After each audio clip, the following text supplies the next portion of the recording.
Hey, good morning. We're doing take number 2 here because my last live I did a few minutes ago, we had way too much noise outside and my video was choppy. I apologize. So let's talk about Airbnb landlords. And furthermore, will Airbnb landlords actually go broke?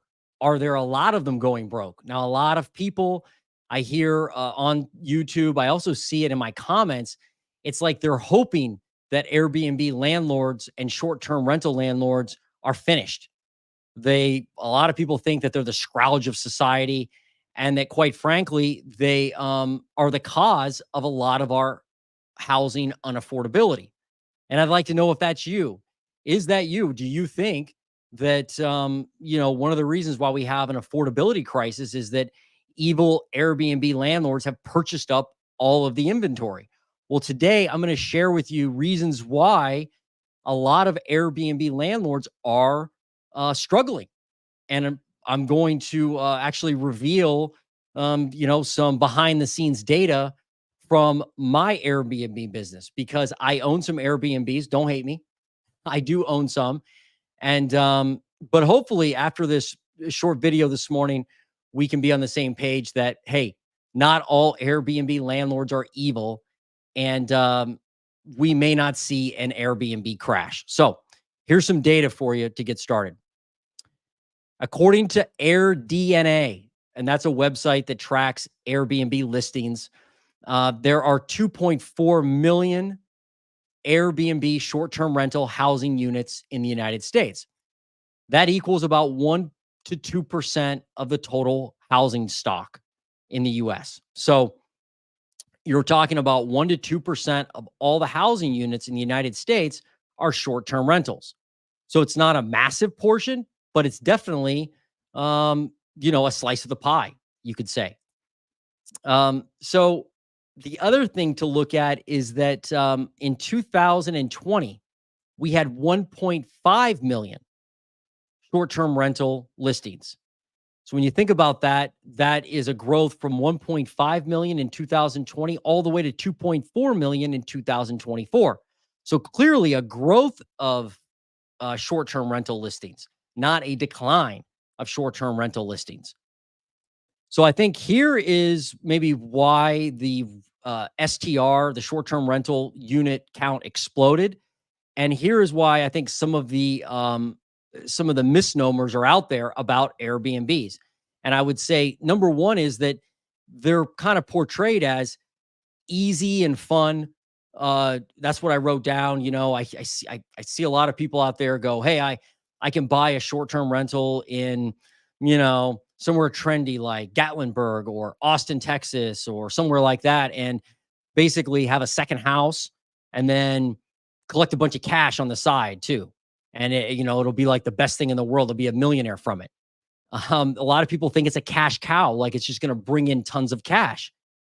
And I'm here to tell you that there's no doubt it can be profitable, but it also can be a huge, huge financial burden if it's not managed right. It just can be. So here are the real numbers, folks. It's time to get real. I own some Airbnbs, like I said, don't hate me. But I do it right. And when you do it right, it costs money. It costs money. It's not for free. And again, a lot of people think that Airbnb landlords are like, you know, millionaires. Some are, I suppose, but a lot of them are just real estate investors who are trying to make it work. And to do it right, to treat your guest right, you have to spend money, and it costs money to do that. So I think that Airbnbs should serve a need. What I mean by that is my units serve a need for traveling professionals. So professionals that travel, and need like 3 months at a time at a short-term rental, that is where I cater to. I don't cater to the folks that need one night, for $350. That's not me. I cater to a traveling nurse. I've got a sports coach who coaches a local sports team, a college team that needed a place for 3 months. and they chose my place to stay. But my place is affordable. I mean, I only charge like 37 to $40 a night.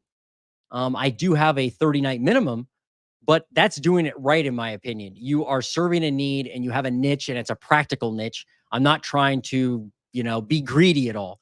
And I don't have super high-end finishes um in my units. I focus on practical finishes, safe, sound, and dependable. All right. So that's what I try to do.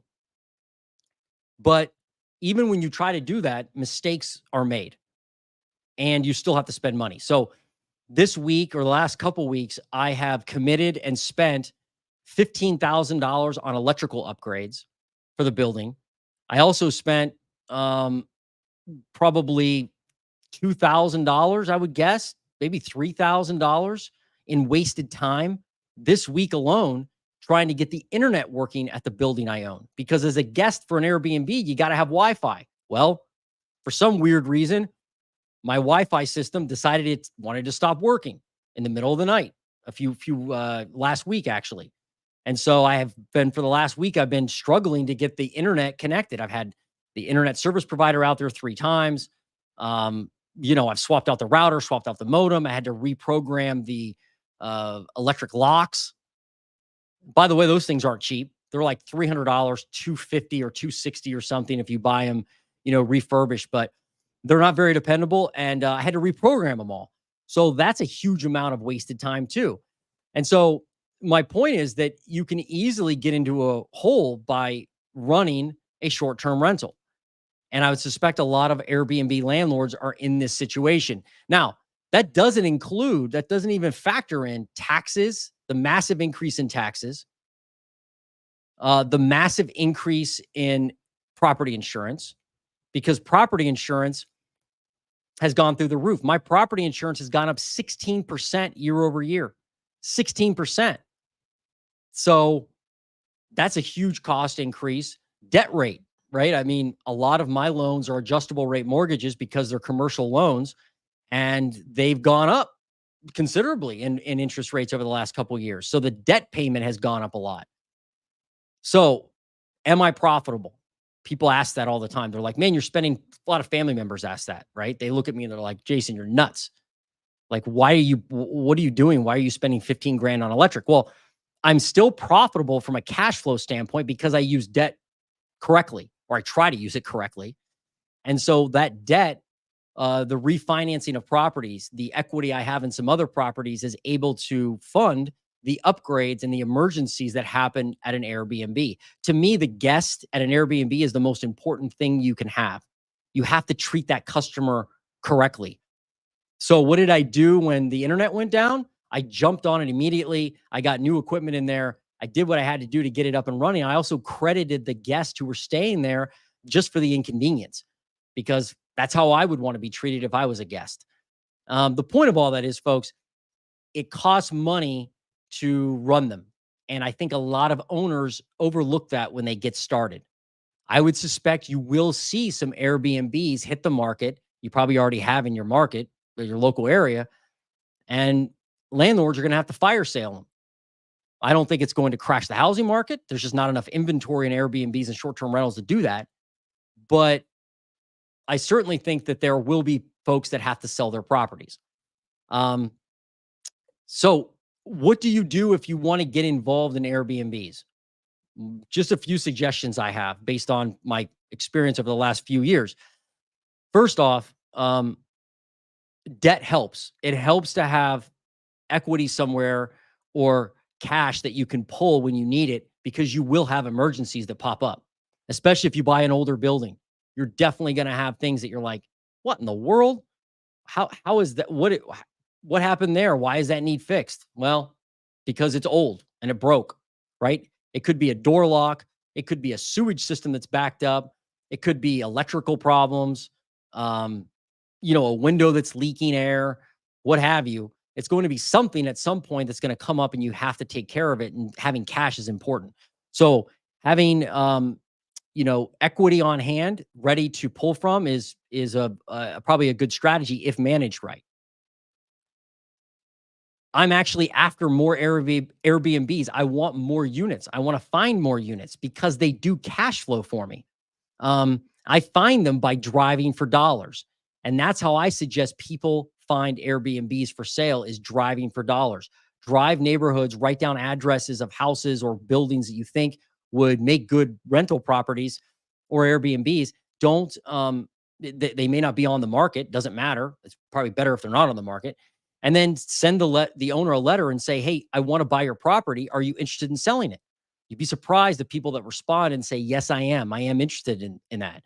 And that's how I find most of my rentals and Airbnbs is driving for dollars. And I always focus on practical, not flashy. I want to serve a need in a community. I want to make sure I can cash flow. I want to make sure I can handle the expenses. I want to make sure I can handle the upfront repairs that are needed. On the building I'm talking about now, uh, my Airbnb building, I had to put a new roof on immediately when I bought the building. Had to like the first day I closed, immediately scheduled the guys to go over there, put a new roof on.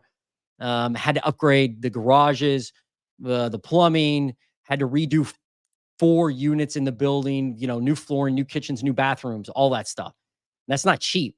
So I had to plan for all that. So make sure you have cash on the sidelines ready to deploy or equity you can pull from if needed. If you just rely on cash flow, it unless you are extremely lucky or you buy a brand new building that cash flows really well, I don't know how you can do that. I really don't. I think it's going to be really hard. This is Airbnb short-term rental, much different than regular rental, long-term rentals. Long-term rentals are a lot easier on cash flow, in my opinion, because you don't have the all the amenities to take care of that you do with a short-term rental. So um, make sure you have cash on the sidelines. Make sure they're practical. And but that's just my take because there are people that focus on flashy, trendy neighborhoods, and they probably do really well. That's not me though.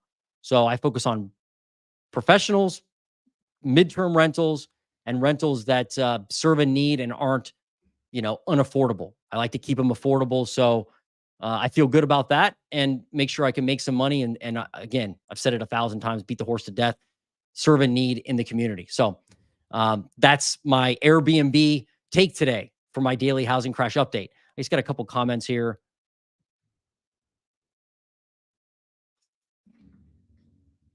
Whoops. Dan in the dirt. What's up, Dan? Thanks for joining me today. Coors Light. How you doing? Dan's got something to say. I started trying to use Zillow's realtors because I'm looking in a large area in Arkansas for a home. Too much of interest, taxes. I'm guessing. Oh, pain in the ass. My fault. I guess I can't. I don't know if I can say that on YouTube or not. Too much of a PETA to find a realtor each area. We'll see how it goes starting testing this out. Yeah, let us know how that goes. A Zillow realtor. Hmm. Yeah, I'd be curious, see how that goes. Maybe shop with Redfin too. I know they have their own employees too. Find out how that goes. And yeah, I appreciate it that you want to use a realtor. I'm a realtor, but you may not need one too. You may be able to save yourself the cost and the time. Although you find a good realtor and it's definitely gonna help you. But thanks for the comment, Dan. Let us know how that goes. Okay, so I have a tomorrow I've got my Redfin housing market update. Tomorrow at 2 p.m., I'll do a housing update on all the latest Redfin data. Long, it's like usually I spend over an hour, but I dive into a bunch of details and local metros that you can suggest. So if you have a metro you want me to analyze in the housing market, you can put it in the comments during my live and I'll jump on it during the live. Or even if you watch it on the replay and suggest the housing market, I'll do it afterwards. But yeah, join me tomorrow morning. What's up, Steve? How you doing? I was just thinking about you and your comments yesterday. Love this, Jason. I'm replying to your text. Sorry for the delay. Oh, okay. Yeah.